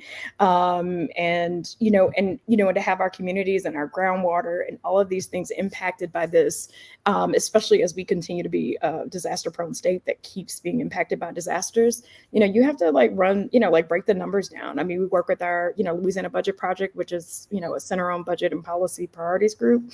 We've got other partners, that we work with to help make the math make sense to legislators. And then also too, in the South in particular, because so many of our states are poor and at the bottom of every good list and the top of every bad list, opportunities to, we've been able to mostly, have a lot of criminal justice wins because the state just can't afford to keep doing what we've been doing, right? And so it's like you have to, sometimes you have to you have to use data to, one, prove what's happening to people, prove that they know and they're not doing anything, but also to work with them to say this actually benefits your constituents. And for places like Louisiana, where we have statewide elections coming up in the fall, every vote they make will be used again in the fall to say this is where they are on the issues that you care about. Paid medical leave. 87% of the people in the state of Louisiana want to raise the minimum wage. There's not the will of anybody in our legislature to actually get this bill out of committee, much less a vote on the floor. And so, we've got some work to do, but I do think that, data, polling, getting, clear messages about, again, what's happening to people helps legislators kind of move beyond their BS. And then also too, looking for unlikely allies. Sometimes, there's a whole, kind of initiative, I think, going on in Louisiana, right now around our insurance, right? And so we've had some insurance issues. Folks want to now make our insurance commissioner an appointed, seat instead of an elected seat. And all of this is to say that our insurance sucks in Louisiana because of, frivolous lawsuits. No, our insurance sucks because, we're the last great colony and we don't make anybody accountable for anything. So, but we hope to reach out to, the trial lawyers who are on the ground, working in communities to give voice to folks who do have, rightful, litigation to bring. And so, at the end of the day, those things, I think, are all important to look for those allies, hospital associations, and others who will stand with you. Even in our state around early childhood education, we don't agree about anything in our state. But one thing that we finally have started to agree on is that you can't have economic development without childcare, and investments in early childhood education. And so last year we saw the state make one of the largest investments in the state's history into our children. And we are trying to push and continue that for this year and really doing the work of helping business be on our side. And so there's, there are a lot of different tactics, but sometimes they're definitely strange bedfellows and, and allies that you wouldn't normally think of that can stand with you and fight the good fight. Thank you. Thank you so much for those words. And I think we are out of, I don't think we have any other questions. I want to take just a few moments and I want to give everyone a chance to give parting words. literally words. So if you could, if there was a phrase or just a few words that you would give people that are listening and that have heard and tuned in to hear and to learn about the ways that our freedom and democracy is under attack, what, and they want to get involved. They're leaving here awakened. They're leaving here informed. They're leaving here motivated to do something. What do you say to them? What do you say to them as they depart from this space? And we'll kick it off. Let's kick it off with you, Mattia. First, I want to shout out my mom who joined on Facebook Live. I see you out there, Mama. Look at you doing technology. I will just say, you can always follow at Civic10TN, so at CIVICTN on social media. We post everything that's happening with our partner organizations right now. There's all types of ways to get involved, from just trainings on learning how to do advocacy to, as I mentioned, rallies to support specific efforts, phone banks, voter registration drives. There's always opportunities for you to engage. And then if you don't have the energy, I know everybody doesn't have the time to volunteer. I would say the one thing that you can do is make sure you know who represents you. And then find those folks and send them an email. Let them know you're a constituent and you are, you're watching and listening to what they're doing. Find your city council person, your school board person, particularly those local folks, because those are the people you're going to run into in the grocery store.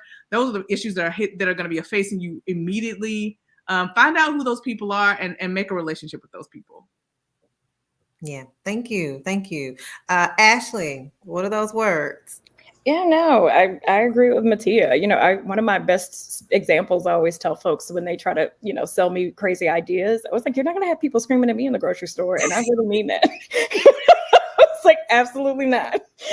Because that's a real thing. But I do think that, I think folks have to, not be afraid. I mean, I think, like we've talked, we're using the whole wheel of change, from lawsuits to just simple organizing, talking to your neighbor, talking to, to your friends, talking to your family. And I think that one of the things that we found is that, oftentimes it's one person in a family that's a catalyst for them to get engaged in the whole electoral and, democratic process. But you have to make the call. We're in legislative session, and some of the work that I find the most exciting is someone calling me to say, like, I just talked to my legislator, like, oh my God. And I was like, yeah, like, they're regular people. They got elected, or as one of my friends says, like, they won the popularity contest, but now the real test is, can they actually serve the people that they said they were going to serve? And so, but the only way that we can help them be better and do their jobs is to talk to them and to be present.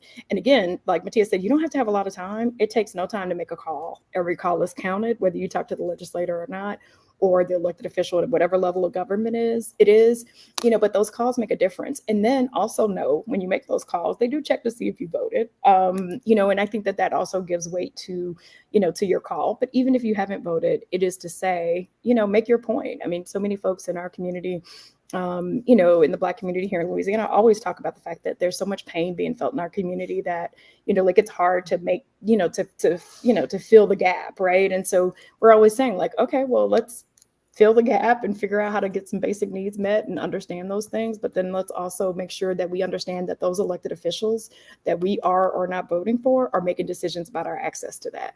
And so get involved, get engaged. And again, it doesn't have to be this huge thing. It can be as simple as calling your legislator. It can be going to a candidate forum. It can just be asking questions. And so don't be afraid of the process. I think, again, as Karina said it best, like, they're so afraid because we already have power. Like, it's not that they're unclear about it. That's why they keep trying to harness it into a smaller and smaller box. And so get engaged. There's so much information available, whether it's how a bill becomes a law, how to testify, whatever those things are. And so definitely, again, go to our website, powercoalition.org. And there are any number of resources. We've got a legislative guide, we've got a redistricting guide, you name it, and you want to know about it, we've got something to help you be able to work through that process. And so again, don't be afraid, jump in, get involved, and fight for the things that you care about. Because at this point, I think everything that matters to us, whether it's our children's education, our community safety, how public safety is defined. All of these things are things that are being decided by people that got elected. And if COVID taught us nothing, it taught us that, you know, elected officials are really determining our quality of life. And so we need to make sure that they're accountable around what our quality of life is and looks like. And so I think we need to make sure that we are engaged and that things aren't just happening to us. And so, yeah, so reach out to powercoalition.org, and we're happy to jump in and support you in that. Thank you. Karuna, they're engaged, they're informed, they're leaving here motivated. What do you say? I say thank you so much for being here. Now, pass it on, because as Mattia and Ashley have already shared, it's all about moving it forward. There's a way to plug this into conversations with your friends, ask them questions. What do you think about this? Have you heard about this? Hey, I just learned something new. Let me tell you. There's so many ways to pass it on. You can get involved at any level you are comfortable with, but get involved. Please do. And you can stay in touch with us at govotega.org or at GA Votes on social media. We would love to get connected with you here in state as well. But again, thank you for being here, because if you're listening in and you've listened all through the end, that means you're committed, and that means there's so many more people like you that you can get involved in the fight as well. Yes, thank you. Thank you, Karuna. And speaking of listening to the whole thing, if you know anything about how Alabama Values rocks, you know, we're going to chop and screw this in bite-sized pieces and share and reshare so people can get those nuggets, right? Zephyr, people are leaving, you know, they're leaving informed, they're motivated. What do you say? They're more afraid of you than you are of them. Like, I promise you. In Alabama, if a legislator gets reached out to by 5 of their constituents, they're freaking out. Their pants are on fire. You know, they're not checking whether or not you voted, not usually, because I don't think they know how to work that system, to be perfectly honest. Not most of them. We got a really old legislature, y'all. Sometimes we got to fax them. But like, really though, if you reach out to them, they do listen. They may not seem like they do on the call, but the amount of things that Anisha and I and anybody else who works in this space in Alabama can tell you, the amount of influence that people have over legislators just because of a 30-second conversation they had after running into them in a grocery store. We've had whole bills happen because somebody told them a story at a country club. Like, it's crazy. So please, like, they are more nervous of you. You are the people who give them their jobs. Most elections in Alabama, when we're looking at our state house, they're decided by like 1,000 people or less. We had a Republican runoff, or not even a runoff, actually. We had a coin flip because they tied, and it was like just 900 people. Like, this is a district of triple digits number of people, and only less than 1,000 showed up and voted. So when they're looking at people calling them and contacting them about stuff, you're actually making up a way more significant percentage of their voting population than they usually deal with. So they're going to listen. So yeah, just contact them, email them, call them, make a calling party, get a bunch of people together. And by a bunch, I mean literally like 3, and just call your reps and say, this is what we want to see. Even if there isn't a bill on the table, say, this is what I want to see, or this is not what I want to see. Right now in Alabama, we're looking like we might actually expand Medicaid. It looks like it might be happening. Now, there isn't a bill currently codified, but they seem willing to. So if you're in Alabama and you want to see Medicaid expanded, pick up the phone, contact them. And I would definitely say follow us, follow Alabama Values. You can get, you can get tapped in on our website. You can get tapped in on any of our social media. And just like Anisha said, I'm the digital organizer, and thus chopping this up is going to be, and getting this out to y'all is going to be one of my jobs. And I will make sure to do that, because if there's nothing else we're going to do, we want y'all to be informed and engaged and know how to actually contact your legislators. So. Awesome. Thank you. Thank you. Sailor. They're engaged. They're hyped. They're leaving here ready to do something. What are we saying? They're not leaving here, Anisha. After 2 hours, people are still here. And so I'm with Karuna. I think the energy to inspire needs to be contagious, friends. I want to kind of close with just one story, and I promise it is 26 seconds. But just the other day, we brought a few hundred people, a couple of hundreds people together to stand outside the state Supreme Court to protest those rehearings as they're trying to return us to gerrymandering. And I was in that courtroom when the clerk announced that the justices were going to come into the courtroom. And he said the last sound we were going to hear was the gavel. Well, that didn't turn out to be true, friends. As the crowd settled in the courtroom, the next noise we heard were over 400 people outside chanting, "We shall not be moved." So that was as if to say the last thing you'll hear in the South won't be a gavel, friends. It'll be Southerners. And I want to make it perfectly clear that we are loud and clear here, regardless of what happens in those courtrooms and in those legislative halls. So y'all have been an inspiration to me, and I am so, so grateful that you will inspire me, and I know you've inspired a bunch of people to take action here. Anisha, thank you. No, thank you. And thank you all so much for joining us. I encourage everyone to tap in. It seems like we have people that are listening from the states that are on the call and just from across the South. So tap in to the orgs that are in your state and get involved. Also want to shout out our partners. I encourage everyone to tap in with our partners. Check out the latest in voting rights fights with our partners at Solve. At the southerncoalition.org/voting-rights/solve is on the screen. Also tap in with grassroots organizations on the ground with our partners at Groundworks Project. That's groundworksproject.com. And check out other news and happenings with our media partner. And that's at spotlightpr.org. And Mattia, because you shout out your mom, I got to shout out mine.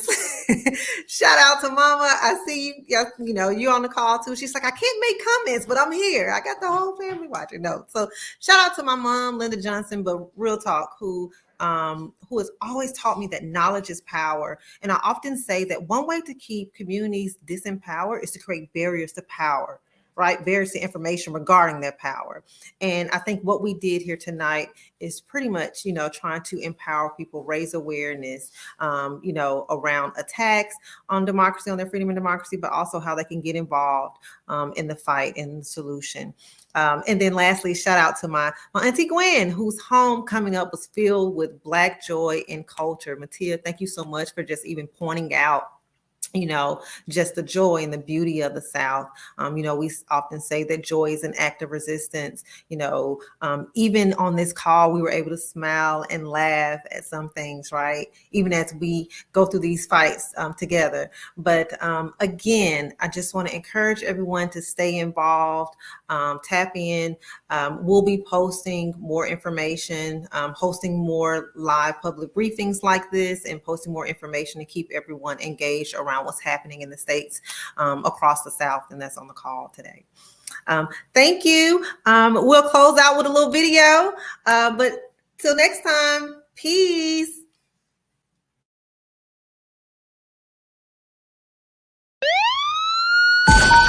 Attention! Our democracy is under attack.